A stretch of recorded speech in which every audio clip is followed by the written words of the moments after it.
Welcome to this week's recap of Google Cloud Next OnAir, where we will be focusing on infrastructure and security.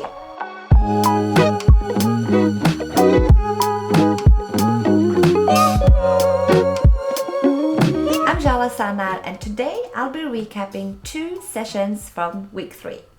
The first session on my list to recap is the content migration strategies to the cloud, hosted by Buzz Hayes, Google's global lead for entertainment industry solutions. In this session, we learned how Google Cloud is helping media companies such as Viacom-CBS migrate decades worth of iconic content, as well as best practices on how you can enrich your content using AI and ML technologies. Now, content is the building block for any media company. An audience's skyrocketing demand for more content needs to be met in a scalable and cost-effective way. Content creation, as we're all aware of, involves a huge investment, and content management the old way with manual workflows won't be feasible or scalable. Because of delayed content pipelines, there's a lot of interest in looking back into media archives of all kinds as a way of finding new content and material to monetize. Although what we are seeing is that 42% of media CIOs today are already struggling with managing their existing content. So what many media companies are doing to handle this is that they are looking for new ways to leverage older content.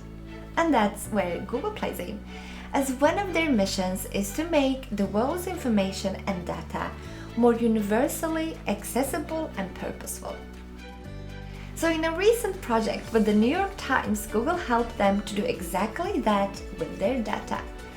Google Cloud helped the New York Times to digitize their entire history of images, videos, and articles, which has ultimately enabled them to securely store and locate these media assets for future usage. The second session I'd like to highlight is the Secure Data on Cloud Storage, hosted by Subhasish Chakraborty, Google's product manager, and Chester Cun, Google's software engineer. In this session, we learned about some of the important security capabilities as well as best practices on how to keep your data secure and safe at scale on GCS.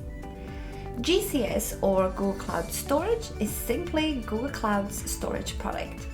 It's also a very simple product to use from a customer's perspective, which is due to several reasons.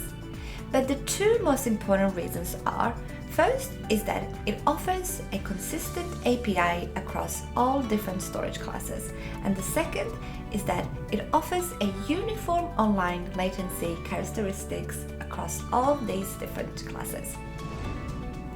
So once you have your data on GCS, you get this great advantage that the whole Google Data Platform opens up for you. So whatever you want to do with your data, you can do so once your data has landed in GCS, whether you want to run AI, ML, or analytics. Security for Google has always been a high priority, and GCS is built with security as a fundamental principle, and it all starts already with Google's private network. Now, Google has probably the world's largest private network, which means when you use GCS, your entire data packets are flowing through Google's private network so that the exposure to the public internet is as low as possible. So to sum up, GCS is highly secure and is inbuilt with a bunch of fundamental security features that you get straight away when you use GCS. With other public cloud storage offerings, this usually comes as an additional cost, which we obviously don't have with GCS.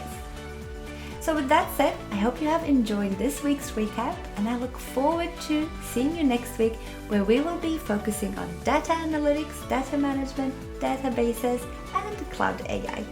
So I hope to see you then.